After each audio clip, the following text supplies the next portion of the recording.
Hi, folks. Welcome. I'm Dan McDermott. This is the McDermott Report. We're recording live from Front Royal, Virginia, and around the world. Joining me, former Front Royal Vice Mayor Brett Herbeck. Brett, thanks so much. Welcome. And also, we have a hangout on Google+. Google+ users around the world are joining us. There's Scott Swain with some of his props. And we've got one gentleman from England, and we'll see what happens. Sometimes we got Australia. We got all over the place. But first up, we're going to talk about an exciting development in the tech world. Then we're going to get to Rick Perry and the rest of the news.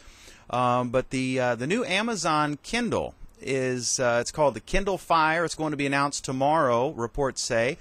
And my whole thinking the whole time has been that all the tablet, of course, is not a new invention. I mean, it's in Star Trek, right? But it was put out by Apple, the iPad. It's become extremely popular. We have a newspaper in Lynchburg, and they just bought iPads for the entire Lynchburg City Council because they found it was cheaper for them to put the packets online, so they didn't have to print all those things out, and that's how they justified it. And so they actually saved money by buying the entire City Council and the administrator iPads. So. But the thing is, these other companies, HP famously came out with their version using an Android operating system, and then after just a few days, pulled it from the market. And then it went down to $99. It was originally $500, the same price as the entry-level iPad. And of course, nobody was buying them because my whole thinking is, if you're choosing between Joe Boxer or Calvin Klein boxers and the price is identical, you're obviously going to go with Calvin Klein. Now, maybe that's a weird example, but people want the Nike shorts or the shirt or the shoes. And if the Kmart brand is the same price, of course they're going to go with the Nike. And so I think it's all been about a price point. And Chris Pirillo was on the show Friday, and he said, he pointed out the reason that that HP tablet's selling well now is not because it's an HP or because it has the WebOS operating system. It's because it's $99. So now we're perhaps going to see a new entry that will actually challenge Apple for the dominant spot. What do you think? Are you going to go get you looking at this? Because it's going to be, I think, $300. That's the rumor. And it's going to come with the Amazon Prime membership, which I guess gets you free shipping and gets you access to their Netflix competitor, their streaming video. And those two are locked in what's going to become an increasingly bitter battle, similar to Google Plus versus Facebook. What do you think, Brett? I'm still trying to justify the purchase of my iPad last time because it's turned into a toy for my own children. So I don't think I'll be out running to get the Amazon new iPad yet. And I think they have a hard time to go up against. We know that BlackBerry started to get out of the market. HP is getting out of the market. They're not producing any new apps. They're not giving new operating systems upgrades. The iPad has become the dominant source, and I don't bet against Apple. However, I think it's interesting that Amazon does have the whole range of books and catalogs and goods and services that they can provide. And that it's going to be right through through that tablet. So, if any company, Amazon's probably the one that's going to be able to give them a run for the money, but I'd still put my money on it, Apple, for coming up with something new and different and innovative. All right, let me go to to our Google Hangout. Let me go to Oleg. I know you're a big Android fan. Oleg, what do you think? I think this is a big deal. Perspectives. Number one, Amazon certainly knows how to sell products, and they did not start out selling products. They started out selling books.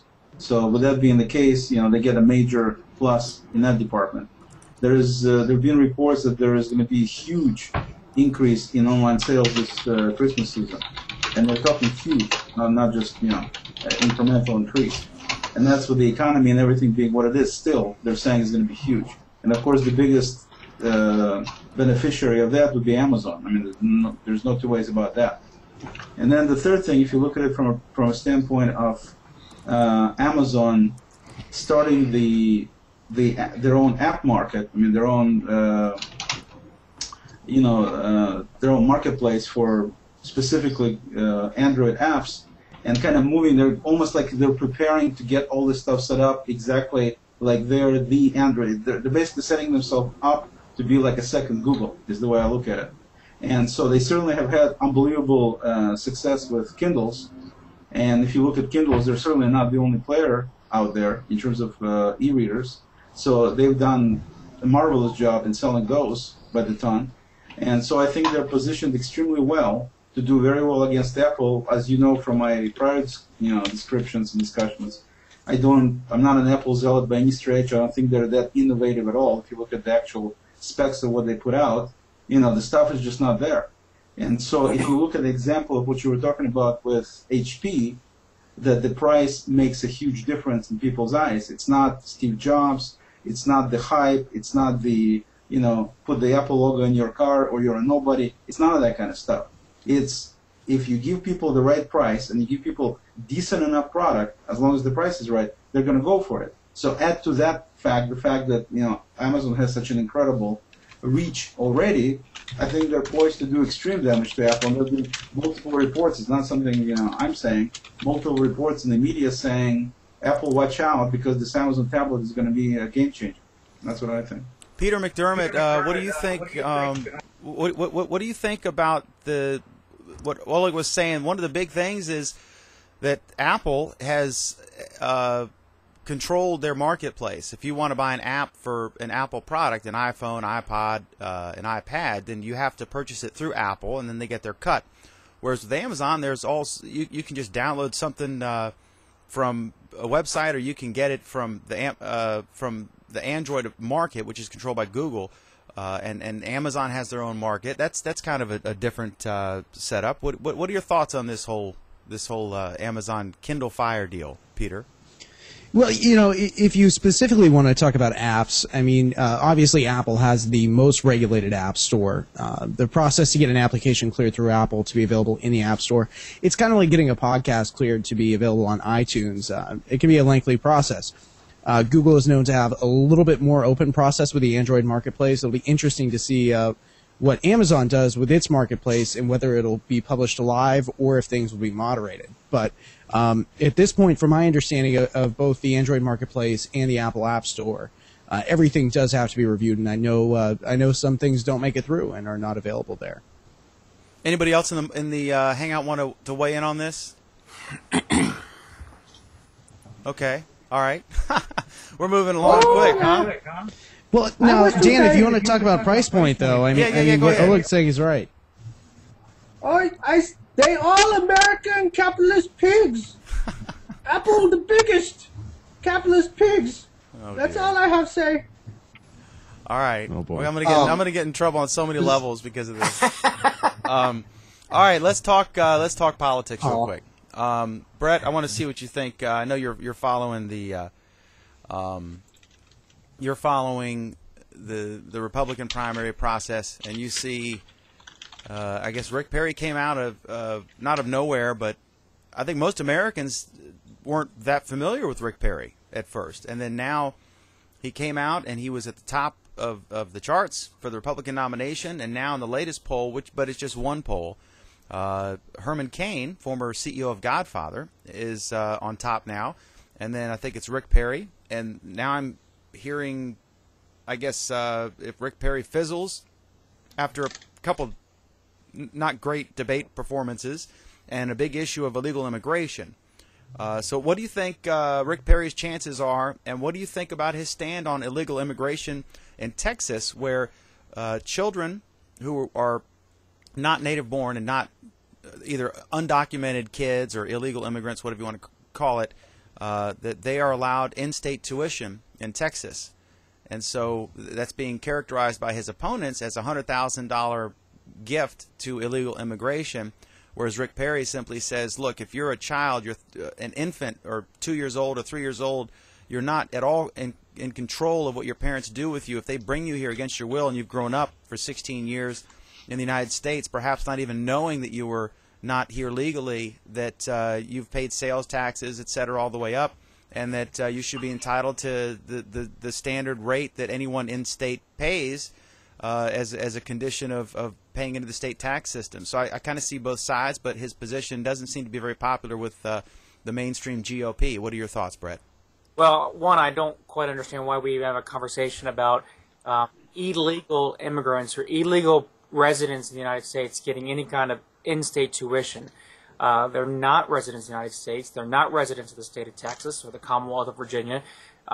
They should not be subsidized by the taxpayer for the sake of they are illegal.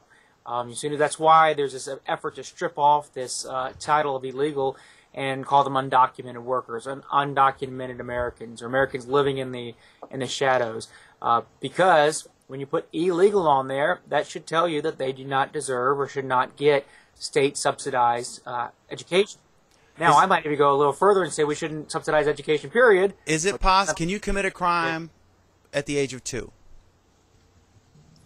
They are here illegally. Can you commit a crime at the age of 2? It's a fair question, right? Well, they have committed a crime at age of 2 because they're inside the country illegally.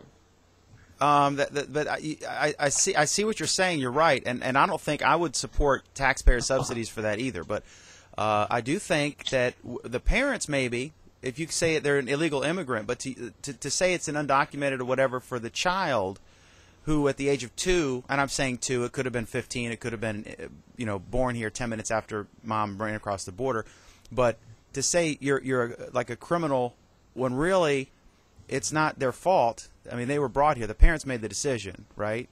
And I have a somewhat sympathy because I'm not a Navajo and you're not a Cherokee. I mean, neither one of us are. We're both immigrants' kids or grandkids or et cetera. In your case, I'm a first-tier immigrant. Yeah, go ahead, Oleg. What do you think about this? You got something to say here? My personal, I was here just, for the record, I was brought here by my parents when I was 15, which was over 30 years ago, and have been a citizen, naturally a citizen since 5 years after we came, when we could become citizens. So certainly have been here, paid taxes, the whole 9 yards, working all the time, all that stuff. And my feeling is very simple: we keep constantly saying we're a nation of laws, so we need to live by the laws. And the law states that these people here are illegal. So that's one point. Second point, in terms of Perry stuff, you got two different issues. You got the doing the subsidies and the fact they're illegal. So those two separate issues you can be against. But the bottom line is this: the country is in dire straits right now, financial. Okay, you have people on the southern border closing hospitals one after another because of illegal, whatever you want to call them. They're illegal here, using the services, and it's basically bankrupting these states. So if America had a tremendous amount of money and was able to do the compassionate thing, it's one thing. We don't have the money.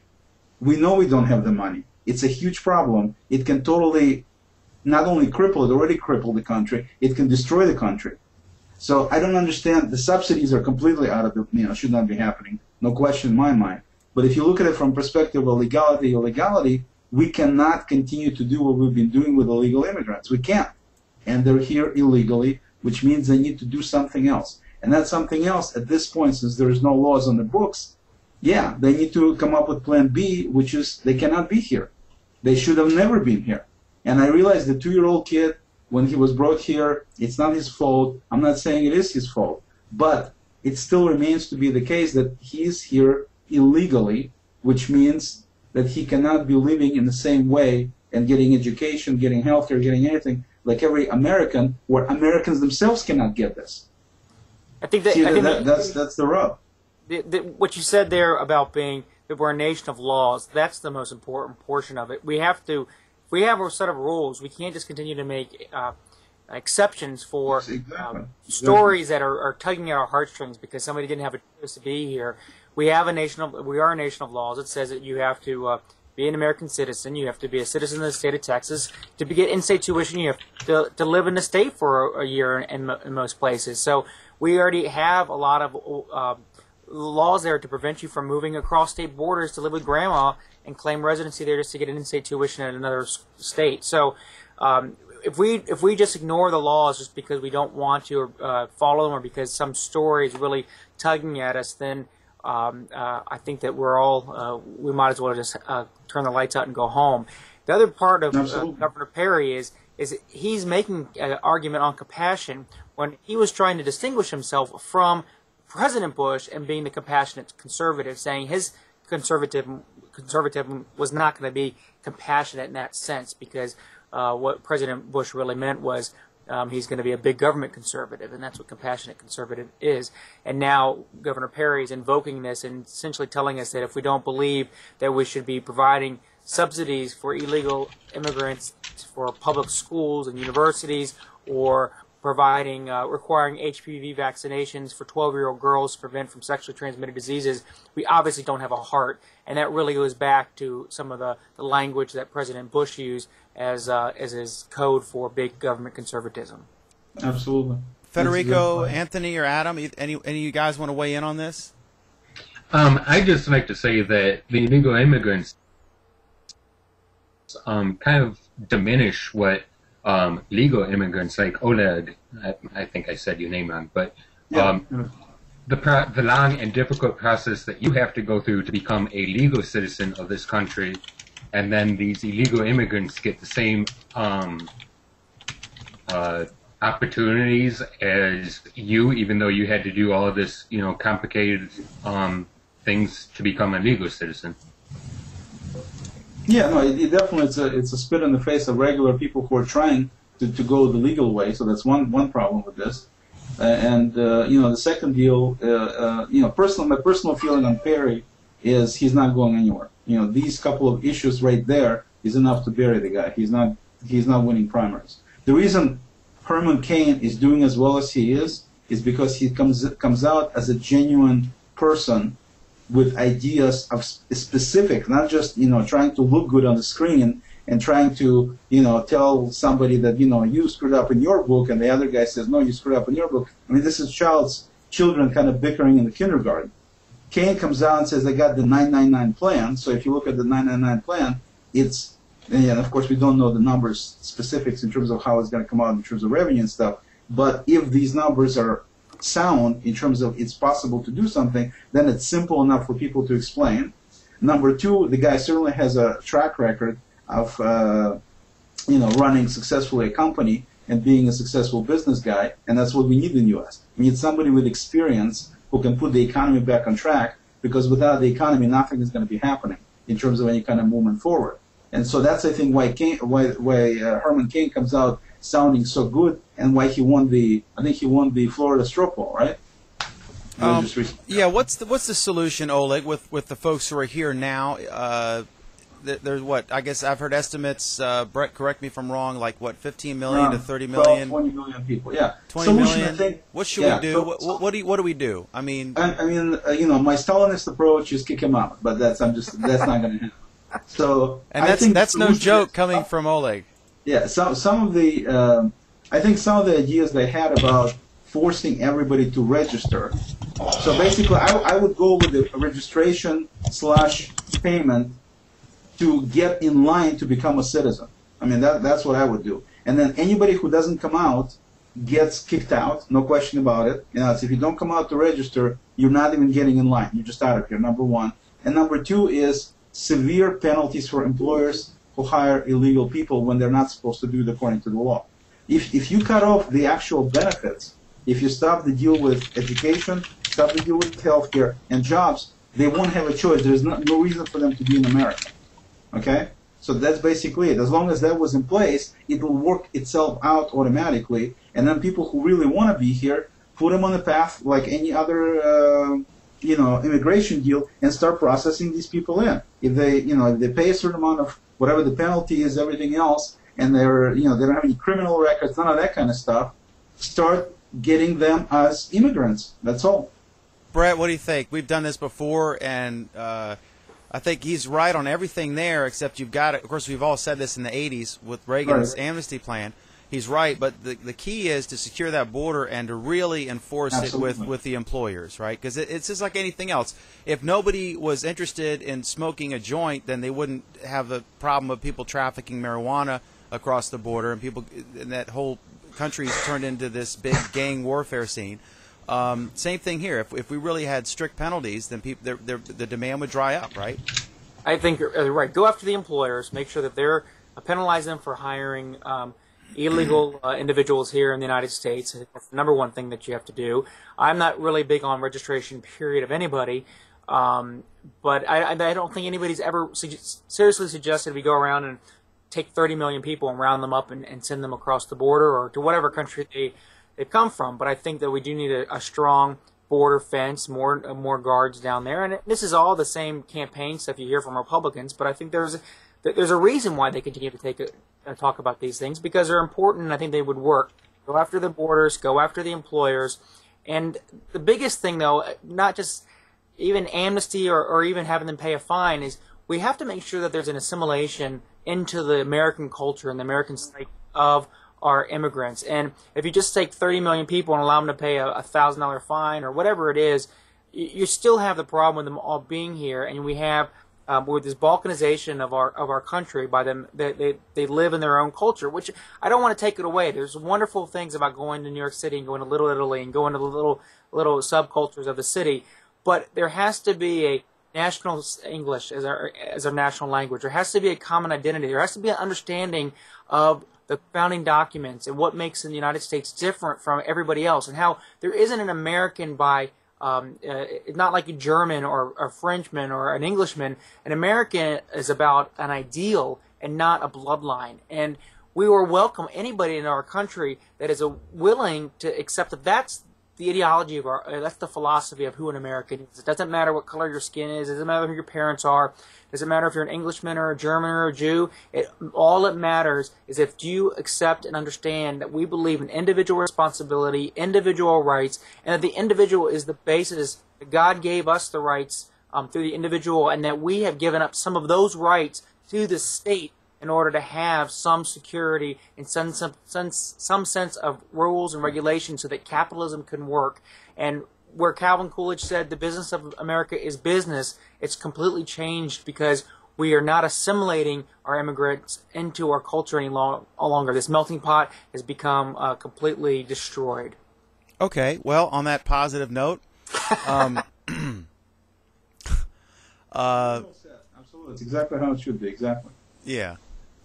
Okay, so Peter, you want to weigh in this real quick before we do anything? Before we go on to the Bin Laden? Or are you afraid to? Peter, you want to say something? No, I'll leave the politics to you guys. All right. I mean, one McDermott's enough I have for the politics. different, political views, and I wouldn't label myself conservative or, or not. But, I don't know how, like you mentioned, like the whole thing about smoking a joint earlier, and, I've done some research, and I did a presentation back in high school on, we had to do a debate, basically, like what, whether it should be legal, should not be legal, and I'm sure everybody has their own opinions on it, but it's one way that, it's a lot of our taxpayers' money goes towards like our law enforcement and, like the whole trafficking marijuana or even alcohol, especially like from Mexico, across the border. And that in itself is just taking away from us, from your actual Americans. Yeah, I can't imagine the expense involved for Texas and Arizona. I think something like what, Brett, correct me if I'm wrong, like 60-70% of all illegals cross through Arizona. And that's got to be a huge financial burden for those states dealing with it. And they're right there. And it's their neighbors to a large extent, right? It's not some far off. It's right there in Texas and right. those states. Well, not only that, but if you also think about prison overpopulation, which is causing, Texas, like they kind of just, I actually just found this out the other day, like they don't have they don't have sales tax there because they have made agreements with other states to house their criminals. And, I don't really see how that's fair. Like the entire country has to pay a sales tax regardless of what the percentage is because it varies all across the United States. But, for one state to be able to opt out of it just because they, house other criminals, which their prisons are overpopulated, so they're shipping people off to other states to be, incarcerated. And I don't understand, what the point is, especially like when it's involving something so harmless as either, alcohol or marijuana or whatever the case may be. But like I said, I've done research on that, and it doesn't make any sense. Yeah, I would think I want to move on, but I would just say I would close it by saying my personal opinion. There should be an absolute enforcement at the border. There should be strict penalties for employers who hire illegals. There should be some sort of path to citizenship involving either paying a fine or leaving and applying again, that the INS should be much more efficient. If you have a legitimate need for a worker and they can't find Americans, like, I mean, you know, Brett and I are not, nobody in this chat, we're not picking the apples, we're not picking the strawberries. And there are people who will do that, and let's get them on the books, and let's make it real quick and efficient to come here. And at the same time, you've got, I mean, that seems to me the logical way to do it. And well, with 9% unemployment, though, Dan, I would imagine there's quite a few people that'd be willing to go out and pick apples and oranges. Well, I know, I hear what you're saying, but I know in Winchester, Virginia, for example, they actually have, they call it Camp Jamaica. They actually bring people in from Jamaica, house them, feed them, hire them seasonally, and then they go back to Jamaica. I'm sure if they could find, and they're got to be paying above minimum wage legally, I'm sure if they could find Winchester people who would be willing to do that, it'd be a hell of a lot cheaper to hire locals than to fly or you know, bring people in from Jamaica, presumably by flight. I guess they're not boating them in, and house them in homes and a, you know, camp or whatever. It just logistically, if there were folks who would do it locally for $8, $9, $10 an hour, that would be a lot cheaper than flying people, whole families in from Jamaica. So I think it's easier said than done. I mean, there's a lot of people, and frankly, the way this thing's set up, I mean, how many weeks can you get unemployment now? Like 8 years? That's exaggeration, but if we're paying a lot of people to not work, and we're paying a lot of folks to you know, sit and just wait it out, right? To kind of be on the other end of that, I mean, I lost my job in the beginning of August. I worked for Best Buy for 4 years, and just in that month span, you know, I mean, I actually did apply for unemployment, and oddly enough, you know, a week after I did that, I got a job, which, you know, I work for American Eagle now. I just started on Sunday, but I don't even know how many hours I'm getting, but I'm getting paid a crap wage, especially compared to what I was making. So, you know, I mean, I understand there are certain people out there that take advantage of the system. They, you know, they either have a ton of kids so they can, you know, exploit the taxes or food stamps or whatever you want to call it, whatever you want to use. But then you also have those other people that, you know, legitimately lost their job and are trying to find work, like myself, that actually need that money to pay their bills and things like that. All right, let me ask you a quick question. And I apologize. Your first name again? My name's Adam. Adam. Okay, you're working at American Eagle, so I'm guessing you're making somewhere between $8 and $9 an hour. And $7.25. Okay, $7.25. How many hours a week do you get? Well, I just started Sunday, so I haven't even I haven't even gotten my first schedule. It's probably not going to be full time, correct? It's probably going to be 20 hours or something. I'm not sure. I may be full time. I may not be. They didn't really tell me. All right, so at the most $300 a week before taxes, but more likely probably $200 a week, right? Yep. So how much were you making? How much could you make on unemployment? Unemployment, I would have made whatever. What is it? 75%? Is it 70%? I think. Okay, so whatever your last thing was, roughly what were you getting? Give me like 2 seconds, and I'll be able to tell you here. 17,500 for a year. 17.5. So you were getting Brett. What's that? That's $336 a week. So you were making more money on unemployment than you're making working. Yes. So that sounds like a huge incentive to get a job, Brett. Right? That's right. No, it doesn't. But I also. No, I'm making the point though. It would make. I mean, if you were just no pride, milk the system, you want your piece, right? Then you would just sit on your butt because they've extended unemployment for how long? And you're obviously an able-bodied young man. You went out and you found a job. You don't want to sit at home, and so you're working and you're meeting people, and hopefully you'll get more hours, or hopefully this turn into a great gig for you. That's awesome. And you'll get a discount for your clothes, right? Which may have been the reason you took the job. Yeah. But seriously, that's not great for the economy to pay folks to sit home, Brett. What do you think? You're kind of an economic. You're one of those rich guys. You probably don't care about That's this. Right. That's right. Understand this, right? Super wealthy. What the hell's unemployment? I would suggest that, and I'm going to sound like a broken record, like I say every week, that this is an issue that should be left up to the states and localities to make the decision. There's no reason why Washington D.C. should be handing out checks to anybody for this social safety net that most of us think is important to have for economic times like we're in right now.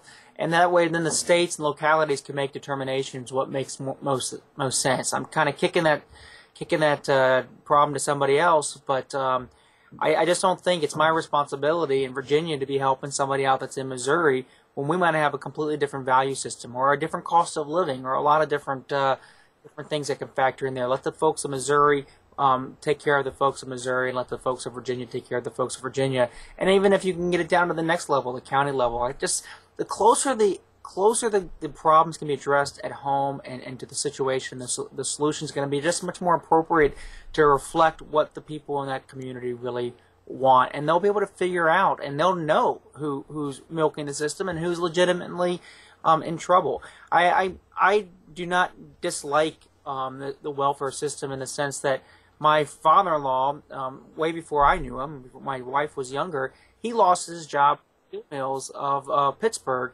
but they went on a assistance program while he went back to school, became a nurse, and now is getting close to retirement in a completely different field. He went and re-educated himself, and I applaud you for going out and finding yourself in trouble, losing your job, and then going out and finding another job, and somewhat lucky getting another job so quickly, but not sitting at home and milking the system. But there's too many people, because the economic incentive, as you just described, Dan, is right there. Why should I work if I'm going to make more money sitting at home? As an economist, we believe that economics really drives those decisions, and people, although you're not sitting down making the statistical calculation of which one is better for me, we're mentally processing that, and it's influencing our decisions every single day. We're always making decisions based on supply and demand and what's the most tax efficient or most economically efficient thing to do. I got to move on. It's hard. I want to make one point about Virginia. It's easy for us in this wonderful state, half an hour away from Fairfax County, the richest county in the country. It's important to remember that while it's easy to say, why should Virginia have to subsidize Arkansas? But remember that a lot of Virginia's success and a lot of the reason for our strong economy is the fact that Virginia's right next to the national government, and that the two super prosperous regions of Virginia are Virginia Beach, where there's a huge naval presence, paid for by the federal government, paid for by Arkansas and the 49 other states. And there's also Northern Virginia, where much of the federal government folks live and the contractors live, hundreds of thousands of people. And so we benefit from the national government here. And if we were a few states removed, it would be a very dramatically different story. But U.S. News and World Report or Fortune or which one of the economic magazines didn't rate Virginia the #1 state to do business in because we are located next to the federal government.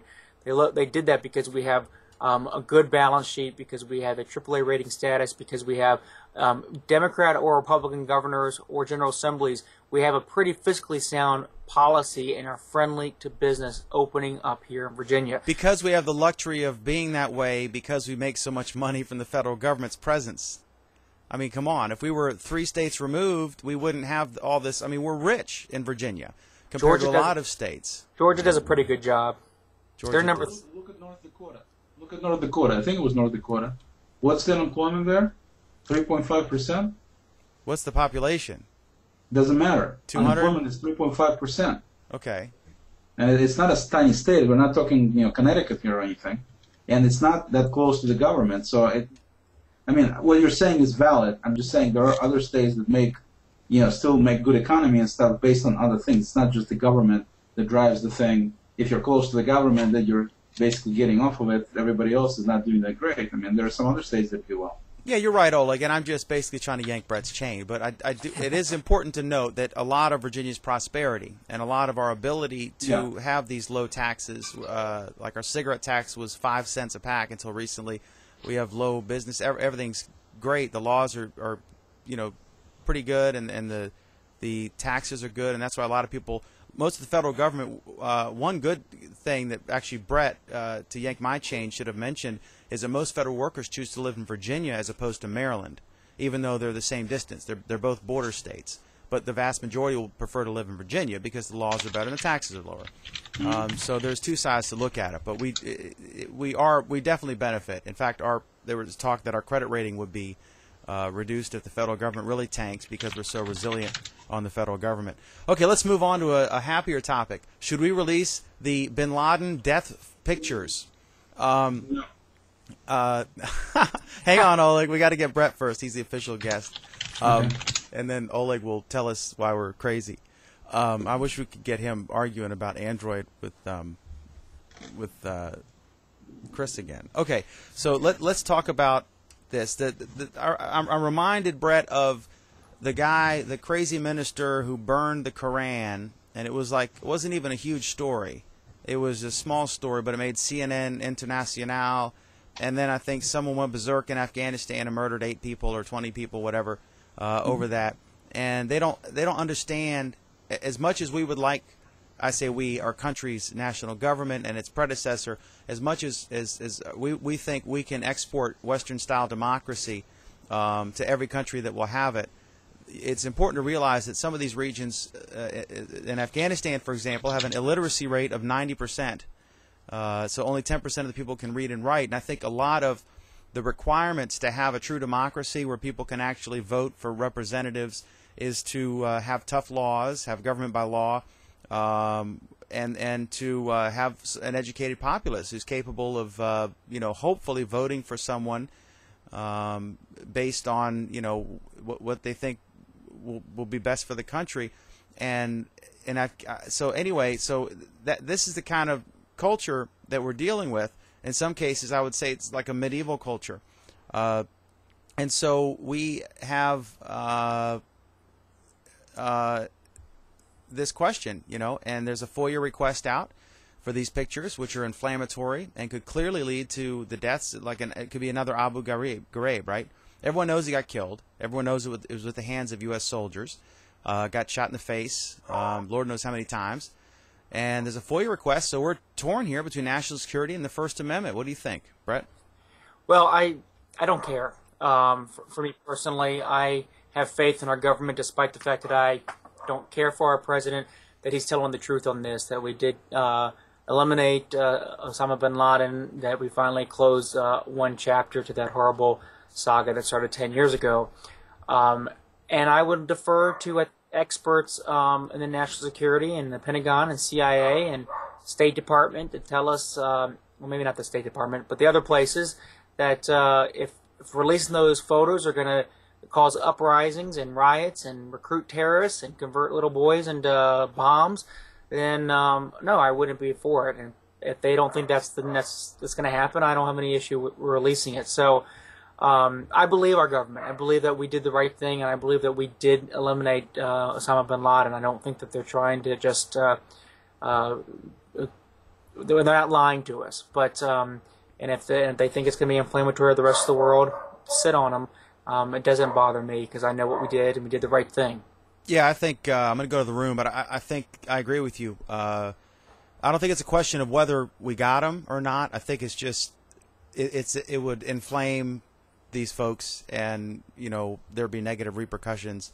Of course, all the people who would create negative repercussions, hate our guts anyway, would like to kill us. So I'm not sure what. I don't know that. I don't necessarily know this is not releasing them causes any favor from the people. What do you guys think in the room, Peter? What do you think? You don't care? You don't want to talk politics? Well, I mean, what is the benefit of releasing the video?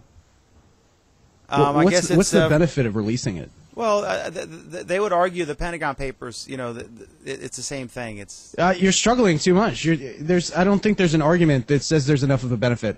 I think the world has moved on fine without having to see it. So let's continue moving forward. There's no reason to step back. Showing those pictures, all that's going to do, okay, we got him. We announced that we got him. End of story. Like, that should be it. Like, I understand that it was like, a multi-year thing, and it caused a lot of problems for many people, but especially now, like, had they released them right after it happened, it may have been completely different. But now, like, what is it, 6 months later now? I mean, all it's going to do is just, basically, it's America just bragging is the way that I would look at it. That's what the president right, said. Adam, we don't need to kick the football down the, we don't need to brag. We don't need another. Remember, President Bush with the mission accomplished banner, and obviously it wasn't accomplished yet. Yeah, and Dan, I mean, that's the thing, is we already got the touchdown. That there's no reason to get a penalty for overjubilation. Yeah, it was a symbolic victory anyway. Those guys are still out there. Well, and it's not the same thing as the Saddam Hussein pictures. I think that should have been because those pictures proved to the Iraqi people that he was gone, and there was always fear that he was going to come back. And those pictures finally proved to those folks that he wasn't there. When he got up to just be executed, there was still fear in the room by the Iraqi people that were in there, the politicians and the civilians that were in that room to watch his execution, that somehow he was going to escape that. So having that finality to confirm to those Iraqis that they were that he was gone officially is a completely different thing than having us parade around Osama bin Laden's head, so to speak, on a spear to prove to the world that he's gone. I trust that that's for us. That those pictures of Saddam death were for the Iraqi people. Brett's always good at stirring up graphic visuals. But yeah, I think so. I think they should sit on it, and it'll eventually leak because it's worth so much money. I'm sure a couple of those soldiers have a copy of it somewhere, and they're trying to figure out some way to get Uncle Bubba to sell it to TMZ or the Guardian or the Telegraph. You know, it's just worth a lot of money. We'll see a picture of Osama bin Laden's death and the Salahis right next to each other on TMZ. Actually, that might come true because apparently he's scheduled to box with Jose Canseco. So we may. We're talking about the alleged White House gatecrasher whose wife ran off with the lead guitar player from Journey, and they're local. We both know them. They're local folks, and the gift that keeps on giving from a journalistic standpoint. Okay, history of the income tax. We're going to talk about Andy Rooney's retirement and our thoughts right after this, but. And I have obviously fond memories of Andy Rooney, but I want to hit this thing real quick. There was a really interesting article in the Wall Street Journal.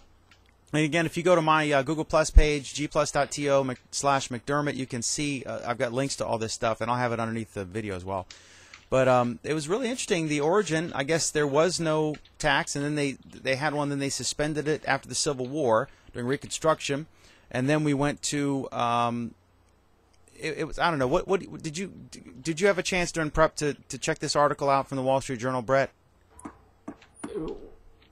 No, what is it? Okay, it was just talking about the origin of America's current system and how when they first started, I think it was like 27 pages, the federal tax code, and now I don't know if it would fit in our studio.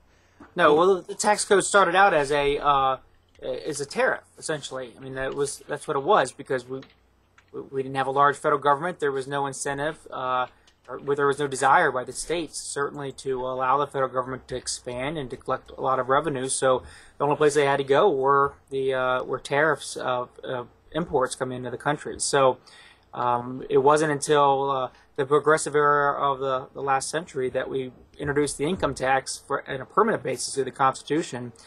I personally, that's one of the worst things that ever happened in our country. And the first thing was the direct election of senators, because that eliminated the states. It got them out of the process at all. And now the federal government has become this huge monstrosity that plays favorites through the tax system that the 16th Amendment allows. So, explain how the direct election of senators led to the demise of the American system. I mean, what are you saying? Let's back up. The first thing was the creation of the air conditioner, because Washington, D.C. is such a cesspool in the summertime, nobody wanted to be there. So as soon as they were able to be inside and be cool, we all have things that they needed to do, idle hands. But no, you had the states who were putting representatives through the Senate into Washington, D.C. So you had the House of Representatives representing the people's interests, so to speak, in their congressional districts, and then you had the state legislatures picking who they were going to have sit in the Senate, and they were going to represent the the state legislature, because that's who put them in process. So you had the upper chamber representing the interests of the states, you had the lower representing the interests of the common man or the people, and the Senate was never going to allow anything that divested too much power to the federal government at the cost of the states, because that's where their constituency was. And once you said, all right, state legislatures, you're no longer in the system, and it's now strictly the people are going to elect both the lower house and the upper house, and the upper house is going to sit there for 6 years at a time and continue to gather power. And oh, by the way, we're going to add an income tax where we're going to be able to write anybody in or out that we want to, and it's going to be all connected on who put us back into office and what campaign contributions come to us. And oh, by the way, there are no term limits, so we can stay here for life. Senator Byrd and Thurman and tons of other ones. That's where we have this problem. We've eliminated any kind of concept of a citizen legislature when you are able to sit there with the power unlimited and you're constantly going to the masses. And I don't necessarily mean that in the most pejorative or negative way. What I just take, I'm a junkie when it comes to politics. I love dealing with it. But take my wife, for example. She doesn't. She doesn't really get a whole lot of information unless I tell her, because she doesn't have time to sit down and read the paper and watch the news, because she has a career she's dealing with. She has 3 kids that we're dealing with. We have other social life to deal with, and we don't pay attention too much. When I worked in Washington, D.C., and that was my life. That's all I did. I did federal politics. I really actually couldn't tell you what was going on in Richmond, but I knew all the ins and outs of Washington, D.C., and it frustrated me to no end that people out here in Front Royal, my parents, didn't know what I was talking about. They weren't getting upset about a certain line item in the budget that was being passed through the Appropriations Committee in the House of Representatives. I couldn't understand that. Once I've been removed from Washington for 10 years, I don't care anymore. That's not a good thing, but I don't, because I have so many other things that are going on.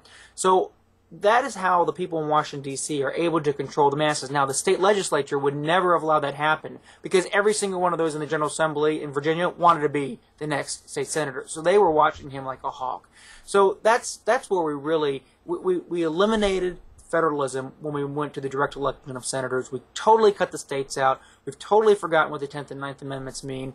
And we've seen it worse as power continues to shift to Washington, D.C. from Richmond, from the courthouse of Warren County, from Columbus, from wherever it is that that you're from. In Virginia, real quick, and I want to throw it to Peter if you want to weigh in on this, but I know you want to weigh in on Andy Rooney. But Brett, was it the Senate or the House or both that would elect the senator, the state senator or the state house? It was the general. It was the both bodies. So in Nebraska, it was the unicameral legislature. In Virginia, it was both, and they would elect.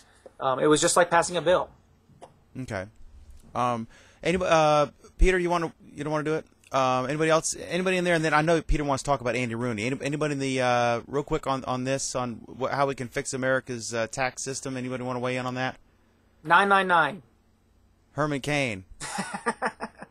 All right, give me 30 seconds on that, and then we'll hit Andy Rooney. Brett, what's the solution? A flat tax or a value-added tax like they have in the UK, where it's basically a consumption tax where you don't have an income tax. You have every time you buy something, you're paying 15% or something, or some combination of what's the solution? Because right now, it is a valid point from your least favorite president and his supporter that Warren Buffett pays a lower tax rate than anybody who works for him, his secretary, anybody in the office, and that, of course, is insane.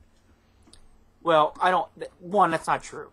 He pays the same tax rate that everybody else that earns as much money as he earns. We do not tax wealth in the United States. We tax income. Now, that's a disagreement we might have about what we should be taxing. No, he said the percentage of his income is he pays a lower percentage of his annual income in taxes than his secretary does. Then I don't know how that's possible, because I can't figure that out. Because billionaires are looked after better than secretaries. Who are able to manipulate through the tax system, which have been designed by people who've written checks to politicians who have enough money to write checks large enough to make these big holes. So one, I would say if his secretary isn't paying as much taxes as he is, maybe he should pay his secretary more. Secondly, he's already paid taxes on his income, and now he's a multi-billionaire, and we're asking him to pay again. And third, and this goes to the folks at Google, and it goes to Mark Cuban, and it goes to Warren Buffett, if you don't feel like you're paying enough in taxes, write a check. Don't require me to write an additional check when I don't make nearly as much income as you do. So you're happy with the status quo, Brett? Just keep it, everything's going smooth? No, I kind of like this 999 thing. Or what is that, real quick? Give me a quick. 9% on 9% income tax, 9% on corporate tax, I believe, and 9% on a national sales tax. Will there be any differential between like super low income? No, I don't think so. There might be have some progressive in it, but yeah, a woman with 6 kids who works at McDonald's has to pay 9% income tax. But you know what? This is a fairness thing too, because they are getting as many services, if not more, from the government than the wealthiest. The wealthiest can hire their own security. The poorest can't. So they're relying on the government. The richest person isn't. The richest person probably can go back out and remake his millions of dollars, his wealth. He can rebuild it. The person on the lower end of the socioeconomic scale is more reliant on the community to do that. So I don't quite understand why the lower end of the socioeconomic scale shouldn't pay the same percentage of their income. It's not paying the same dollar amount. What about we got to move on. What about deductions, like mortgage deduction and everyone's favorite pet deductions? I think I don't have any problem getting rid of all of them. All of them. Just straight 9%, and then if you're dirt poor, it's still 9%, but then they'll bump the services up. So just to keep it simple.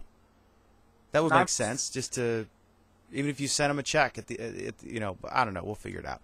Okay, last topic. Let me start with, let me finish with you, Brett. Let me go back to the room. I know, Peter, tell me, what memory, he's not dead, he's fine, he's healthy, but Andy Rooney is stepping down from his regular appearance on 60 Minutes, and for regular watchers, it's the best show on television.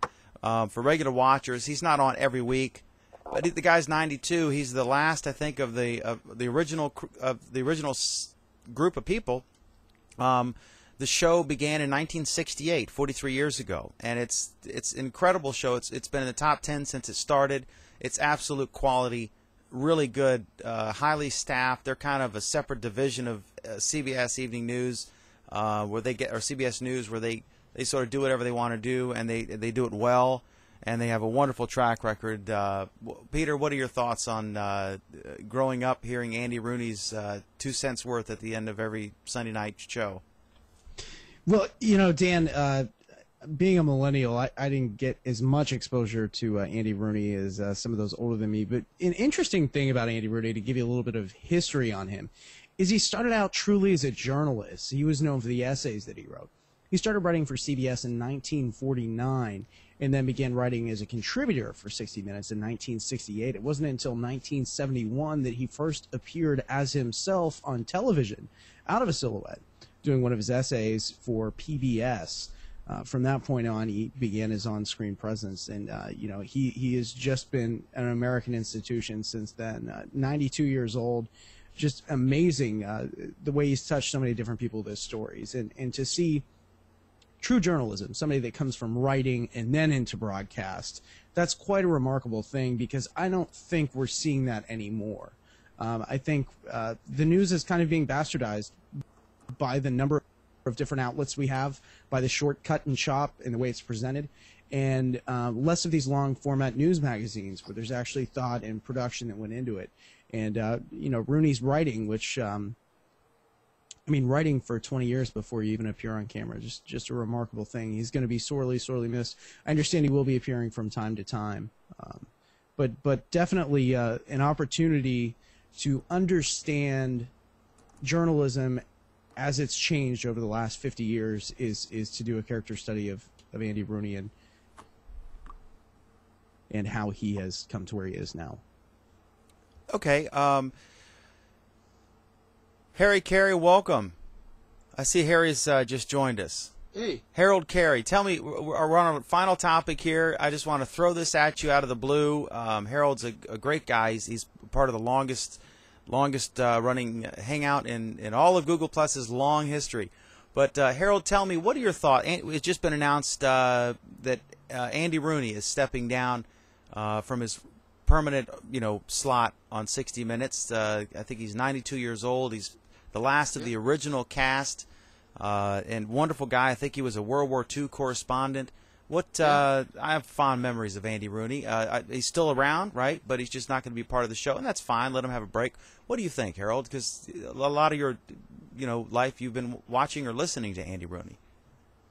Yeah, we watch him. We watch him every month. It was really funny. 60 Minutes almost went off the air about 10 years ago it got such low ratings, and all of a sudden it came back, and it was just amazing that, when a lot of people went off the air, it dropped tremendously, and I can't believe how good that show's doing. I watched it again this week, and he's just an amazing person. I really liked his things, and he seems to be very fair. He's not extremely liberal like some of the other people. He was pretty fair on his criticisms of people when he criticizes things. Now, Harold, you've been watching him for a long time. My question for you as kind of a younger person is, do you think millennials, people in my generation, are kind of losing touch with the presentation of news as how it was 20 years ago as to how it's going to now? It was completely different when he was working with Walter Cronkite. When Walter Cronkite was on there at the same time he was the most trusted person in America. That was his title. Everybody believed exactly what he said, and now most of the people on the news are not trusted. They think they're very untrustable. The most trusted person in the public now isn't any news people anymore. Or maybe it's Jon Stewart, who's on Comedy Central, but is actually a very influential guy with younger folks especially. Yeah, I have fond memories of Andy Rooney. And Brett, what are your thoughts? Unfortunately, 60 Minutes was always the time that I, between NFL football and getting ready to watch whatever was on prime time, so I never really saw it. But however, sitting down to watch the 8 o'clock show on Sunday night, you always caught a little bit of that last couple of moments, and I frankly found him to be a bit of a curmudgeon there most of the time in the past couple of years. But I wish him well. I think it's been said that the news media is certainly different, and you might argue it's for the better, but I know some people are going to argue for it's the worst. But I thank him for a good career and wish him well. Highly paid curmudgeon, but a curmudgeon nonetheless. Yeah, he's. I just think it's awesome because you look back at those days when they first started television.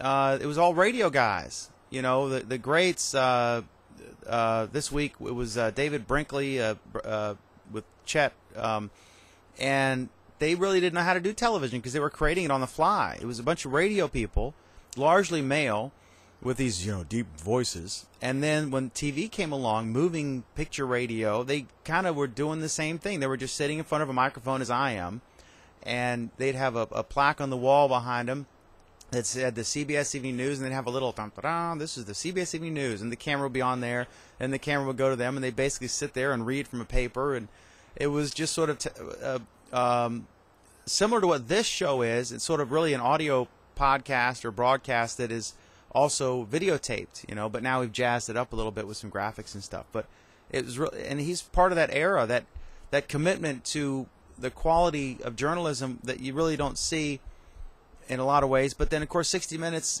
has won Emmys for sneaking up and hidden cameras and tabloid journalism too. They just do it with a lot of class, right? But it's still sensational topics. So that's what sells papers. That's what causes people to change a channel to your show, right? The one thing I do like about those news magazines is they do delve a little bit deeper in the story. It's why I really like your publication here in Warren County, because you take time and you spend 2 or 3 pages on a story. The daily won't do that. The weekly doesn't even do that. You certainly aren't going to get that when you watch. I watch Fox News, MSNBC. You don't get that when you watch a celebrity or somebody coming in to talk for 3 minutes, and then they move on to the next story because they have to put about 25 different things into an hour program plus commercials. So I do like these news magazine formats. 60 Minutes was the pioneer of that, and I think I congratulate them. I'm glad 60 Minutes too went away, because that's the one apparently got in trouble. They didn't have quite the ethical standards that 60 Minutes does. Yeah, what it means to me is it's the last of the Mohicans, right? The last of the first generation of television journalists that started it all, and we've seen it. I mean, they've come a long way. 60 Minutes has come a long way. So it's I'm happy for him, and it's kind of a passing of the torch, and he'll get some more time to spend to gripe about stuff and notice all the things wrong in America today. anything that Brett misses about what's wrong in society. Hey, I want to thank our awesome hangout. Thank you guys so much. Appreciate it. There's Harold. Let's see who else is in there. We've got Peter McDermott. We've got Scott Swain in there. We've got Anthony Klauser, who is quiet and been largely silent. I don't even know if he's still there. And, of course, Adam Benner. Appreciate all you folks weighing in on the show tonight. I really always enjoy talking to you guys. And I'm really enjoying having hangouts in the show now. It's really democratic and it's really cool. So, Harold, you were about to say something? I'm sorry. I said, yeah, we have one curmudgeon, John C. Dvorak, with us now. He just made a post today, but he's the only curmudgeon left, I think, around. But he curmudgeons the tech industry. He's awesome. I like John. When I first started my paper, John gave me some advice when it was a website, and he told me that Leo used Drupal because I was trying to decide. So I asked him, should I use WordPress or what? I hadn't even heard of Drupal. This is in 05. And he suggested it, and so I did it, and it worked fine. A hell of a learning curve. But Dvorak, I love Dvorak, and he also is a fan of my paper, and because he saw the first issue, I mailed it to him, and then he saw one a few years later, and he said, "Your paper's come a long way, McDermott," or something. So I was all excited to get any kind of compliment from John C. Dvorak is an accomplishment in itself. Yeah. Awesome. Okay, cool.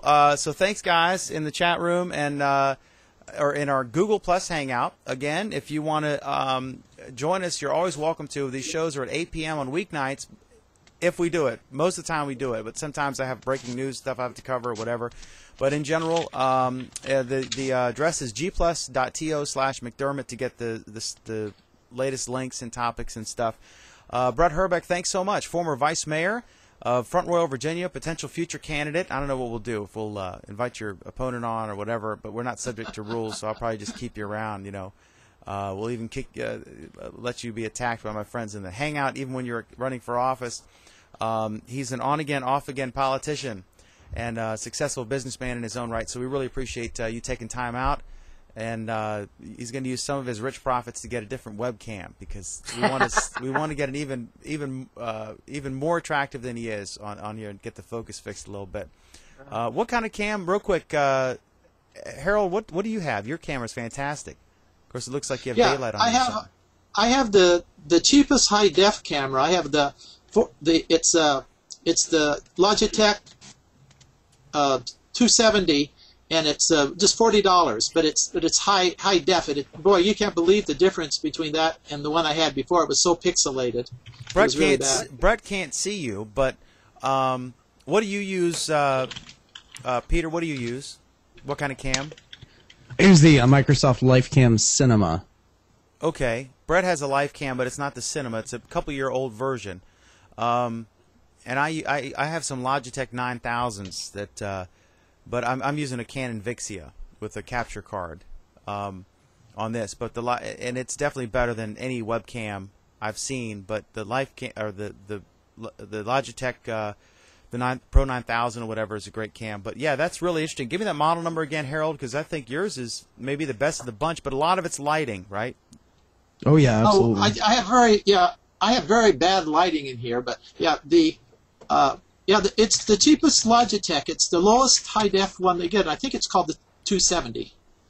Okay, so the Logitech 270, and is that a new model? It's only about $40 at Walmart. Wow, okay. Awesome. Yeah, it's amazing how inexpensive this stuff is. And yet, there sits Brett, slightly out of focus. One could argue not just visually. No, I'm just kidding. I couldn't resist, Brett. I'm sorry. Hey, thank you so much for joining us for the McDermott Report. We'll be back tomorrow night with Emily Williams, who's better looking than Brett or I am.